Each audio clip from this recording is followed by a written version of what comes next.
ඔබත් ඔබට ලැබෙන දේවල් වලින් තෘප්තිමත් නැද්ද? එහෙනම් මේ කතාව අහලා ඉන්නකෝ.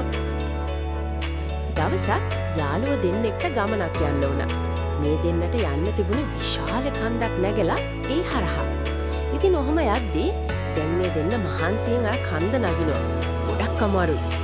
ඉතින් කොහොම හරි අන්තිමේට කන්ද නැග්ගට පස්සේ මේ දෙන්නට ඒ කන්ද උඩ ඉඳපු මිනිස්සෙක් කිරි වීදුරු දෙකක් දෙනවා.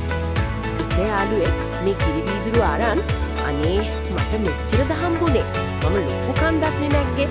මේකෙන් මට ඇති වැඩක් නෑ කියලා හිතලා ගොඩාක් දුකටපත් වෙනවා. එයාට හිතට ලොකු දුකක් ඇති වෙනවා. ඉතින් අනිත් යාළුවා ෂා මට කිරි වීදුරුවක්ම හම්බුණා කියලා ගොඩක් සතුටු වෙනවා. එයා ගොඩක් සතුටින් ඒ කිරි වීදුරුවක් බීලා එයාගේ ගමන යනවා. ඉතින් ඔයාලගේ ජීවිතේ හම්බ වෙන චූටි අවස්ථාවන් ලැබෙන දේවල් පවා සතුටින් බාර ගන්න පුරුදු වෙන්න. ලැබෙන දේ අනුව සතුටු වෙන්න පුරුදු වුණාම අපේ හිතට එන දුක අඩුයි.